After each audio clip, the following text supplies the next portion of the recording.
प्यारे बच्चों, स्वागत है आपका पॉलिटिकल साइंस की ऑनलाइन क्लासेस में। आज हम एमए चतुर्थ सेमेस्टर के political philosophy of Mahatma Gandhi paper को पढ़ेंगे। तो आइए पहले उसका हम सिलेबस जान लेते हैं। आपने यूनिट फर्स्ट में पढ़ना है इन्फ्लुएंस ऑफ महात्मा गांधी। जो महात्मा गांधी का प्रभाव था उसके बारे में जानेंगे। महात्मा गांधी जी का जो कॉन्सेप्शन है द एंड एंड मीन्स, इसको जानेंगे। सेकेंड यूनिट में ट्रूथ, नॉन वायलेंस एंड सत्याग्रह, सत्य, अहिंसा और सत्याग्रह के बारे में हम पढ़ेंगे। यूनिट थर्ड जो होगी उसमें social ideas, political ideas, economic ideas, इन तीन भागों को हम जानेंगे विस्तारपूर्वक। और जो चौथा भाग होगा उसमें contribution and relevance of Mahatma Gandhi, इनको हम जानेंगे। तो आइए शुरू करते हैं महात्मा गांधी के जो सामाजिक राजनीतिक विचार हैं। लेकिन प्रारंभ करने से पहले हम महात्मा गांधी के जीवन परिचय को जानेंगे। तो मैं Arun Kumar, assistant professor political science, PG college Joshimath, आपका आज की ऑनलाइन क्लासेस में हार्दिक स्वागत करता हूं। तो आइए जानते हैं महात्मा गांधी का जीवन परिचय। प्यारे बच्चों, आप सभी जानते हैं कि जो महात्मा गांधी हैं उनका पूरा नाम था मोहनदास करमचंद गांधी। और उनका जन्म कब हुआ था?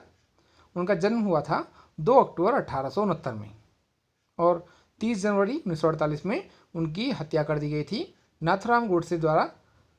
महात्मा गांधी के नाम से जिन्हें हम जानते हैं, दरअसल उनके बचपन का नाम मोहन था। उन्हें उनकी माता प्यार से मोनिया भी कह करके पुकारती थी। भारत एवं भारतीय स्वतंत्रता आंदोलन के वे एक प्रमुख राजनीतिक एवं आध्यात्मिक नेता थे। वे मुख्य रूप से सत्य के साथ मेरे प्रयोग तथा सत्याग्रह के जो उनके द्वारा किए गए प्रयोग थे उनके लिए वो बहुत प्रसिद्ध हैं। उन्होंने असहयोग आंदोलन, इसके अलावा सविनय अवज्ञा आंदोलन, भारत छोड़ो आंदोलन में महत्वपूर्ण भूमिका निभाई। उन्होंने सत्य, अहिंसा, अस्तेय, अपरिग्रह आदि की नींव रखी और उसे संपूर्ण दुनिया में प्रचारित प्रसारित किया। भारतीय स्वतंत्रता संग्राम में उन्होंने पूरी दुनिया की जनता के लिए अधिकारों और स्वतंत्रता के प्रति आंदोलन को उन्होंने प्रेरित किया। आप सभी जानते हैं उन्हें दुनिया में आम जनता, सभी लोग महात्मा गांधी के नाम से जानते हैं और उन्हें बापू भी कहा जाता है। संस्कृत भाषा में अगर हम बात करें महात्मा शब्द का अर्थ क्या होता है, तो महान है जो आत्मा, अर्थात महान आत्मा, एक सम्मान सूचक शब्द है। महात्मा गांधी के बारे में अगर हम बात करें तो सबसे पहले 1915 में राजवेद जीवराम कालिदास ने उन्हें महात्मा कहकर संबोधित किया था। लेकिन वास्तव में अगर हम बात करें, कई बार परीक्षा में ये प्रश्न पूछा जाता है कि महात्मा गांधी जी को महात्मा की उपाधि किसने दी, तो उसमें रविन्द्रनाथ टैगोर का जिक्र आता है हमेशा। 12 अप्रैल 1919 को अपने एक लेख में महात्मा गांधी को उन्होंने बापू की उपाधि भी दी। एक मत के अनुसार महात्मा गांधी को बापू संबोधित करने वाले प्रथम व्यक्ति साबरमती आश्रम में उनके एक शिष्य थे, सुभाष चंद्र बोस। सुभाष चंद्र बोस ने 6 जुलाई 1944 को रंगून रेडियो से महात्मा गांधी जी को बापू कहकर या राष्ट्रपिता कहकर संबोधित किया। महात्मा गांधी की स्मृति में 2 अक्टूबर का जो दिन है वो संपूर्ण विश्व में अंतर्राष्ट्रीय अहिंसा दिवस तथा भारत में गांधी जयंती के रूप में मनाया जाता है। सबसे पहले गांधी जी ने प्रवास काल में दक्षिण अफ्रीका में भारतीय समुदाय के लोगों के नागरिक अधिकारों के लिए एक सत्याग्रह प्रारंभ किया, और यही दक्षिण अफ्रीका में सत्याग्रह जब सफल हुआ तो उनको अपने सत्याग्रह का प्रयोग करने का अवसर भारत में भी मिला। 1915 में 9 जनवरी 1915 में महात्मा गांधी भारत वापस आए, और उसके बाद उन्होंने यहाँ भारत में किसानों, श्रमिकों तथा जो नगरीय श्रमिकों थे उनके विरुद्ध आवाज़ उठाने के लिए उनको एकजुट किया। 1921 में भारतीय राष्ट्रीय कांग्रेस की बागडोर संभालने के बाद उन्होंने देश में जो दरिद्रता थी, गरीबी थी, महिलाओं के प्रति होने वाला उत्पीड़न था, गरीब लोगों के प्रति होने वाला अमानवीय व्यवहार था, अस्पृश्यता थी, उनके विरोध में अनेक कार्यक्रम चलाए। उन्होंने सबसे पहले चंपारण आंदोलन का प्रारंभ किया, जो चंपारण बिहार में है, और ये नील की खेती के विरुद्ध था। गांधी जी ने ब्रिटिश सरकार द्वारा भारतीयों पर लगाए गए जो नमक कर था उसके विरोध में 1930 में नमक सत्याग्रह भी चलाया। 1942 में भारत छोड़ो आंदोलन भी चलाया, और इनसे उनको बहुत ख्याति प्राप्त हुई। जो चंपारण आंदोलन का हम जिक्र कर रहे हैं उसके लिए बुलाने के लिए रामचंद्र शुक्ल नाम का एक व्यक्ति महात्मा गांधी जी के पास गया था और चंपारण आंदोलन महात्मा गांधी का भारत में चलाया जाने वाला प्रथम आंदोलन चला। यह 1917 में महात्मा गांधी के द्वारा प्रारंभ किया गया था। चंपारण बिहार में स्थित है, ये याद रखिएगा। मोहनदास करमचंद गांधी का जो जन्म था वो पश्चिम भारत में, जो कि आज वर्तमान गुजरात में है, वहाँ एक पोरबंदर नामक स्थान है। उस स्थान पर 2 अक्टूबर सन 1869 को हुआ था।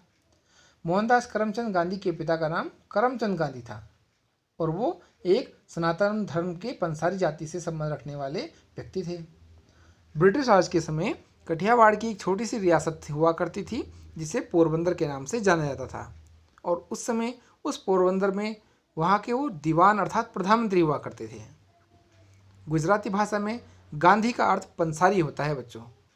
कई बार हमको इस बारे में जानकारी नहीं होती है, परीक्षा में प्रश्न पूछा जा सकता है कि गांधी का अर्थ क्या होता है, तो आपको याद रखना है गांधी का अर्थ होता है पंसारी। जबकि हिंदी भाषा में गंधी का अर्थ होता है इत्र कुलेल बेचने वाला, जो सेंट होते हैं, जिसको हम सेंट छिड़कते हैं। गंधी, गंध मतलब इत्र, इसे अंग्रेजी में परफ्यूम भी कहते हैं। महात्मा गांधी की माता का नाम पुतलीबाई था। जो पुतलीबाई थी वो करमचंद गांधी की चौथी पत्नी थी। उनकी पहली 3 पत्नियां बच्चों को जन्म देते समय उनकी मृत्यु हो गई थी। भक्ति करने वाली माता की देखरेख में और उनके द्वारा जो जैन परंपराओं का अनुसरण किया जा रहा था, उन सभी का प्रभाव महात्मा गांधी पर बहुत ज़्यादा पड़ा, जिसने आगे चलकर महात्मा गांधी के जीवन में महत्वपूर्ण भूमिका निभाई। माता का ही प्रभाव था जिसके कारण महात्मा गांधी के अंतर्गत दुर्बलों में उत्साह की भावना भरने की प्रेरणा, शाकाहारी जीवन, आत्मशुद्धि के लिए उपवास रखना तथा विभिन्न लोगों के बीच, जातियों के बीच सहिष्णुता पैदा करने जैसे गुण विकसित होने लगे। मई 1883 में जब वे मात्र 13 वर्ष की आयु के थे तो उनका विवाह 14 वर्ष की कस्तूरबा बाई मनकजी से कर दिया गया। पत्नी का पहला नाम छोटा कस्तूरबा कर दिया गया क्योंकि कस्तूरबा बाई काफ़ी लंबा नाम था मकनजी, तो उन्होंने उसको कस्तूरबा कह करके पुकारने लगे, और महात्मा गांधी कभी कभी प्यार से उनको बा कहकर भी पुकारते थे। यह विवाह उनके माता पिता द्वारा तय किया गया था तथा व्यवस्थित बाल विवाह था।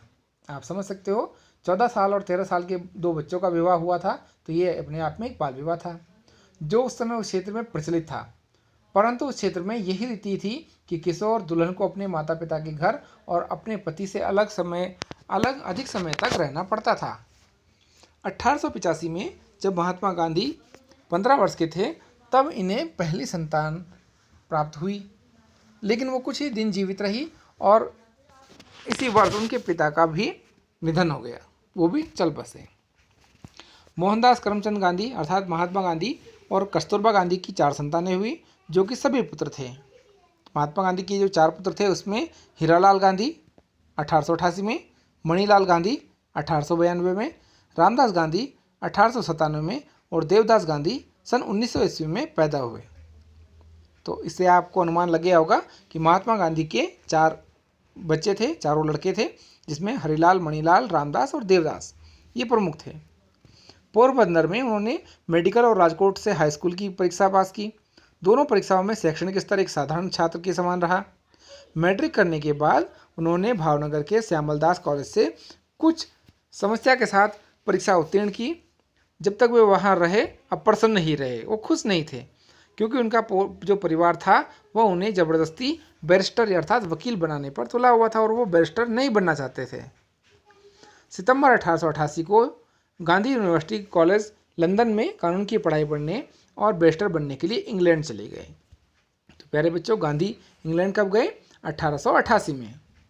भारत छोड़ते समय जैन भिक्षु बेचार जी के समक्ष हिंदुओं को मांस, शराब, संकीर्ण विचारधारा को त्यागने के लिए अपनी माता जी के लिए दिए गए वचन से उन्होंने लंदन में बिताए गए काफ़ी समय को प्रभावित किया।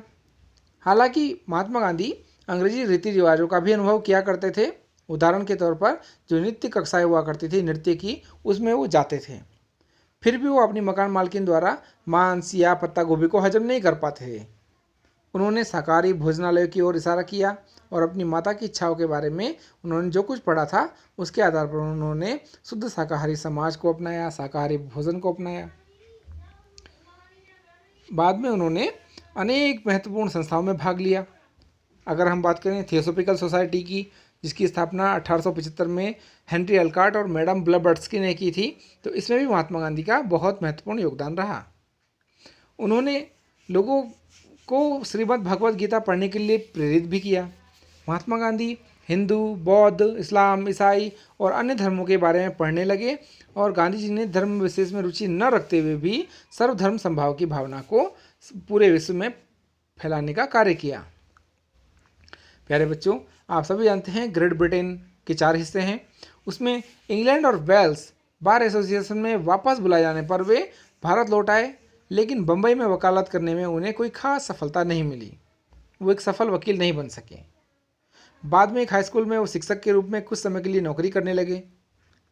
आप सभी जानते हैं कि 1893 में एक भारतीय फर्म से नेटाल, जो कि दक्षिण अफ्रीका में से थे, उन्हें वहाँ पर एक मुकदमा लड़ने के लिए जाने का अवसर प्राप्त हुआ और 1 वर्ष के करार के लिए वो 1893 में नेटाल दक्षिण अफ्रीका में चले गए वकालत करने।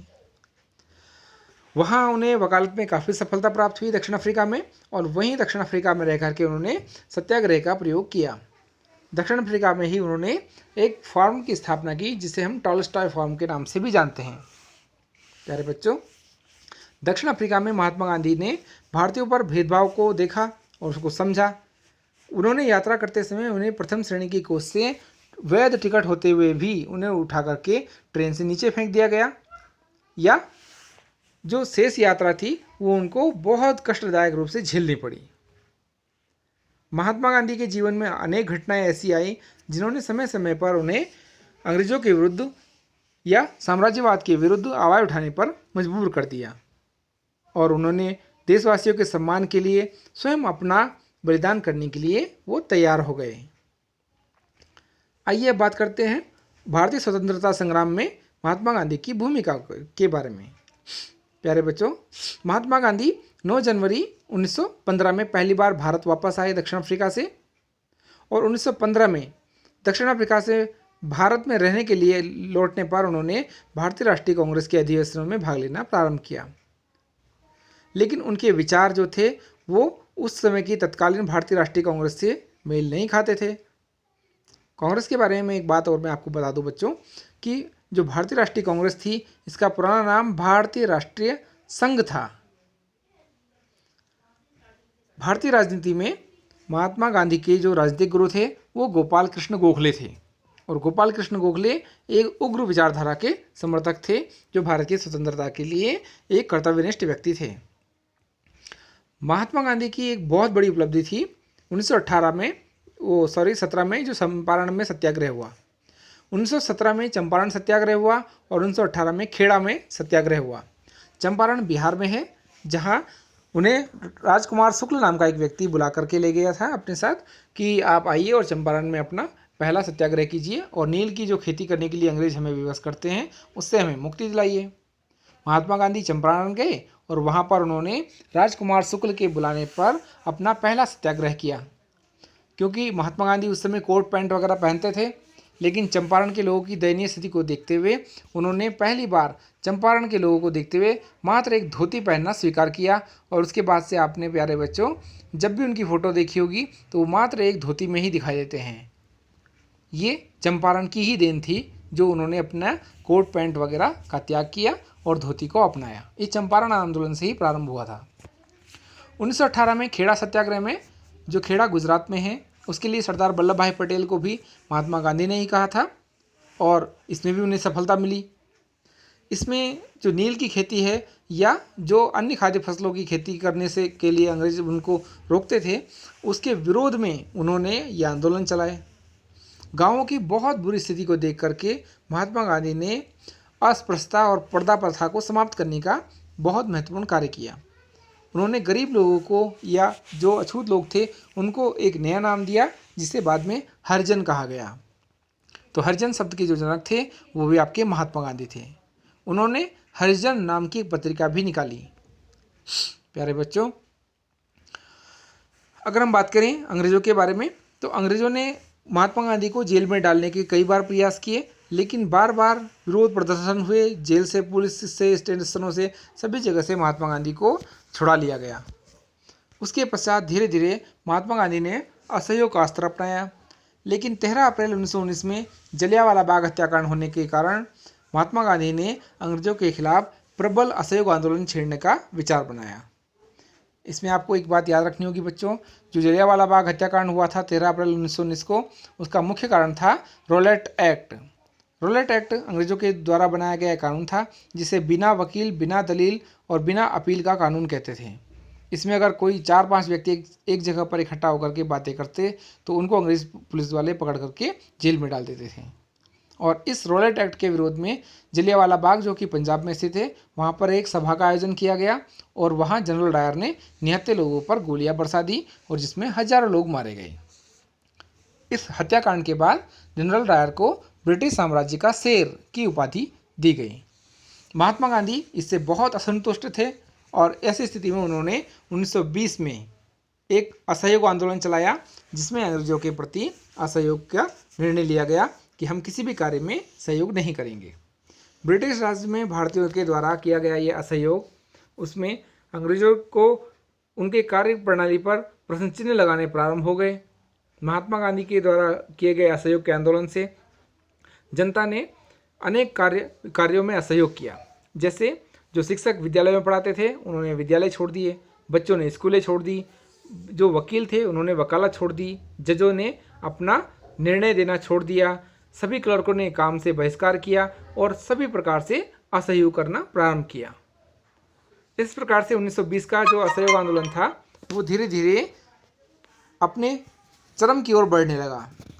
लेकिन 5 फरवरी 1922 को उत्तर प्रदेश के चौरी चौरा में अंग्रेजी जो सैनिक थे उनके उकसाव में उन्होंने एक व्यक्ति की पिटाई की, भगवान आहिर की, जो कि पूर्व सैनिक थे।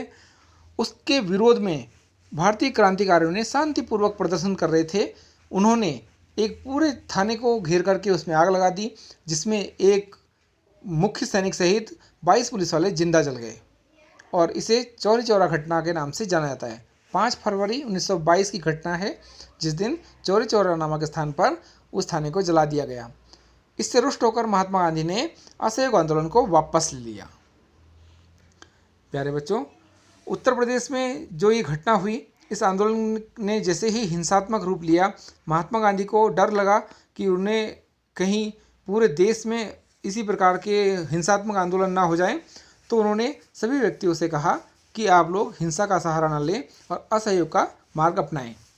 10 मार्च 1922 को महाराजद्रोह के आरोप में महात्मा गांधी को गिरफ्तार कर लिया गया और उन पर मुकदमा चलाया गया, जिसके कारण उन्हें 6 साल की कैद की सज़ा सुनाई गई। 18 मार्च 1922 को केवल 2 साल ही उन्होंने जेल में बिताए थे। उन्हें फरवरी 1924 में आंतों के ऑपरेशन के कारण रिहा कर दिया गया।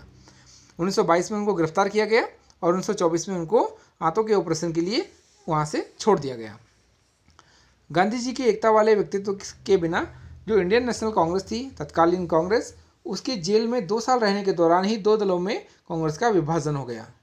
2 पार्टियां बनी, एक पक्ष में चित्तरंजन दास तथा मोतीलाल नेहरू थे और दूसरे पक्ष में चक्रवर्ती राजगोपालाचारी और सरदार वल्लभ भाई पटेल थे। इसके अलावा हिंदुओं और मुसलमानों के बीच फूट लगातार पड़ने लगी, उनमें अविश्वास का जन्म होने लगा। महात्मा गांधी जी के द्वारा निरंतर इन सभी चीज़ों को समाप्त करने का प्रयास किया गया। 3 सप्ताह का उपवास भी किया, लेकिन इसमें सफलता नहीं मिली। प्यारे बच्चों, महात्मा गांधी 1928 में कलकत्ता में आयोजित कांग्रेस अधिवेशन में उन्होंने एक प्रस्ताव भी रखा, जिसके द्वारा असहयोग आंदोलन के समान ही भविष्य में एक और आंदोलन तैयार करने की उन्होंने बात रखी। 1930 में